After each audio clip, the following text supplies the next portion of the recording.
Hello, everyone. Welcome to the March 31st episode of the Bacon Bets podcast, the final episode of the month of March. And of course, we're going to talk Final Four.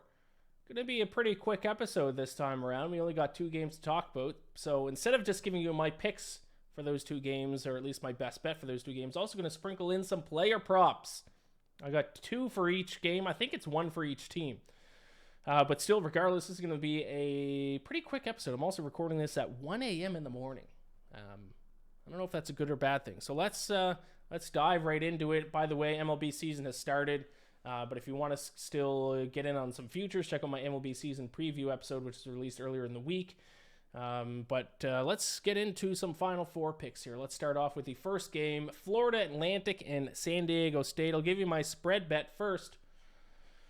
Of course, I'm going to keep fading San Diego State. Now, I've bet against San Diego State in the first four games of the tournament. I'm 0-4 betting against San Diego State. I've got some San Diego State Aztecs people in my DMs, which is of all the teams that I've bet against and faded and said that I don't believe in. I didn't think the San Diego State fan base would be coming after me, but they are. Okay. Sorry, Aztecs fans. Going to bet against you again here in this spot. Listen, with San Diego State, the issue is that they have been playing their ass off defensively, but I don't trust them to be able to keep things up offensively because, like it or not, this is not a good shooting team. This is a team that ranks 223rd in effective field goal percentage. Now, they're playing A-plus defensive games, game after game after game, but if they finally face a team that can take mid-range shots, then they're going to be in trouble because they can stop the three ball and they can stop things, on the extra interior, driving to the hoop. But a big hole of their defense is the mid-range shot, and that's exactly what Florida Atlantic can do. Now, Florida Atlantic is primarily a three-point shooting team, but they also can hit a lot of mid-range jumpers, and I think that's the key to beating the San Diego State team. And if they have, a decent shooting team, and this is the Owls I'm talking about, San Diego State's not going to be able to keep up with them offensively. I also think Florida Atlantic. Have I been saying Florida State? If I have been, I meant Florida Atlantic. It's 1 a.m. Allow me to remind you. I think Florida Atlantic is the most well-rounded team left next to UConn. They can play defense. They can play offense. Whereas San Diego State is very clearly a one-dimensional team. They win defensively. They win ugly games. And I think that can only last for so long. So I will take Florida Atlantic here. A team that's also, by the way, with their shooting numbers, they have been kind of shooting a little bit lower than their season average in terms of shooting numbers. Now, the game against Kansas State, they did shoot slightly above average, but for their tournament-long numbers, they actually haven't been living up to their potential. So if they shoot even close to their season average numbers, they're going to beat San Diego State. So I will take the Owls to win the game. In terms of my player props for the game, now the player props, depending on where you're located, it might be tough for you to bet on them. I actually can't bet them at regulated books here in New York. I have to go offshore to bet on player props, so you might have to go offshore. Maybe you're one of the lucky people in a state that allows player props for college games, but regardless, here they are. First one, I like Elijah Martin under 13.5 points. This comes in at minus 120. Elijah Martin is for Florida Atlantic, so this is kind of contrary to my pick on the game, but he is one of their primary three-point shooters. He shot at least 4 three-point shots in every March Madness game. He shot 7 3-point shots in the elite game against Kansas State.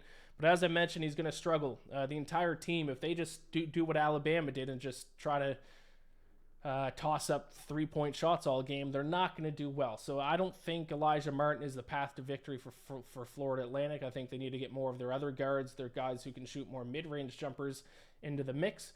Because San Diego State, this season, keeping teams to shooting 27.7% from beyond the arc. Over their last 3 games, teams are shooting only 15.7% from beyond the arc against San Diego State. So if they go with the smart game plan, I think Elijah Martin won't get as many 3-point looks. And if he does, I don't think he's going to hit many. And even if Florida Atlantic wins, I think it's going to be somewhat of a defensive battle here. So I'll take under 13.5 points for Elijah Martin, who is FAU's primary 3-point shooter. And the other one I like for a player prop in this game is Jadon Liddy, over 5.5 rebounds. This is a player for San Diego State. This is a guy who has been just cranking out the rebounds in the tournament, only averaging 5.3 rebounds per game this season. But in the tournament, he's averaging 6.5 rebounds per game. He's also surpassed this number in 3 of his 4 March Madness games so far. So this is just backing a guy who's hot in the rebounding department. And I do think San Diego State can out-rebound Florida Atlantic, so I'll take Jadon Liddy over 5.5 rebounds. Moving on to the other game. The other game is UConn and Miami. I will also mention that I have a UConn 25-1 ticket. I don't know if I brought that up in the last show. I have a UConn 25-1 ticket. I did bet a little bit on Florida Atlantic plus 625 because I do think Florida Atlantic's the next most well-rounded team, and I think they beat San Diego State. So if I think they beat San Diego State, and I think UConn beats Miami, then I have a final between a 25-1 ticket and a 6-1 ticket. So I will take that as a way to hedge my UConn ticket. In terms of the UConn-Miami game, I will lay the points with UConn. I've done it in every game so far this tournament. It has cashed for me in every game so far this tournament. I will continue to do it here.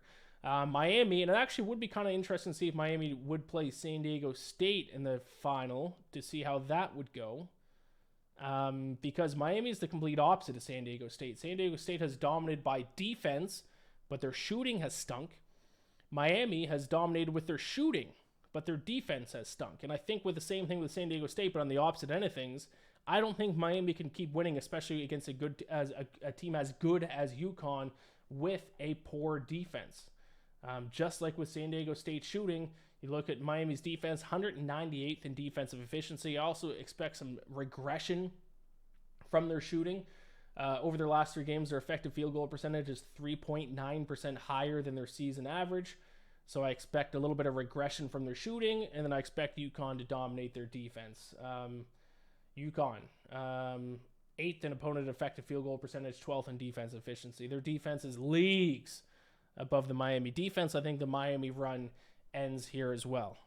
So I will take UConn, even though I already have a ticket on them to win the championship. Maybe you would think maybe a Miami money line bet would be a good way to hedge. I ain't hedging. I think UConn will wipe the floor with Miami. And I got player props for this game as well. I'm going to start with a player who I think actually would be a solid bet to win most outstanding player of the Final Four, and that is Jordan Hawkins.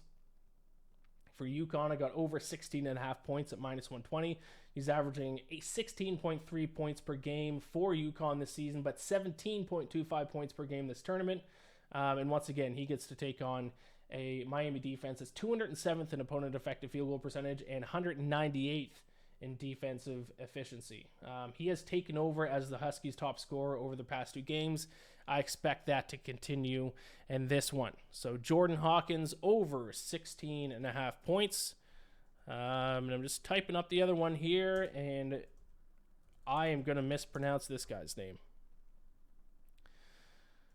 Norchad Omier. Under, I put 9.5. Spoiler alert. Oh, you can type it. Oh, you see it. Oh, I just typed it in. Under 9.5 rebounds. Plus money, too. This is plus 105. He is the top rebounder for the Miami Hurricanes. He's averaging 10.1 rebounds per game this season, but now he has to take on the best rebounding team that Miami has faced probably all season. UConn second in the country in rebounding percentage, grabbing 56.8% of available boards. He failed to go over this number against Longhorns, which were the next best rebounding team that they faced so far in this tournament. So I don't think he's going to go over this mark against UConn. I think the Huskies will somewhat surprisingly dominate the boards here. Maybe not surprising. But regardless, I think he's not going to reach 10 rebounds, and we're getting it at plus money as well. So Norchad Omier, under 9.5 rebounds for the Miami Hurricanes. So there you have it. Those are my picks for the 2 Final Four games, as well as a couple player props. Just to recap, I got Florida Atlantic +2 against San Diego State. And in that game for player props, I got Elijah Martin under 13.5 points, minus 120. Jadon Liddy over 5.5 rebounds at even money. And then I got UConn minus 5.5 against Miami with Jordan Hawkins over 16.5 points, minus 120. And Norchad Omier under 9.5 rebounds at plus 105. There you have it. This will be my last podcast of the week, obviously, with this coming out today, Monday. I will release probably my Masters episode and my championship pick episode. Will I combine the 2? I don't know how I'm going to do that. I hadn't thought about that. maybe I'll do my championship pick. Maybe I'll release that Sunday morning instead. And then Monday morning will be my Masters podcast. But regardless, I will have a Masters podcast next week. I'm pumped for the Masters. I'll be breaking it down. I'll give you my DFS lineup. I'll give you my best bet, my top 5, my top 10, my top 20, a couple miss the cut, a couple make the cut bets. I'll have bets coming out everywhere, out of every orifice of the body. I'll have bets coming out of my ears, my eyes, my nose, my bum. I'll have bets coming out everywhere. So keep an eye out for that. Very excited for Masters Week. And then the NHL playoffs are just a few weeks away, and we got MLB season. The sports calendar never ends, and I bet almost every single day of every single year. So let's keep it rolling. Thank you so much for listening. Like the video, subscribe to the podcast, YouTube page. Even if you listen to just the audio version of this podcast, go ahead and check out the Bacon Bets YouTube page. Subscribe to that. Rate, review it, all that good stuff. I hate asking for it, but I got to do it. Gamble or bless, and I'll talk to you all next week.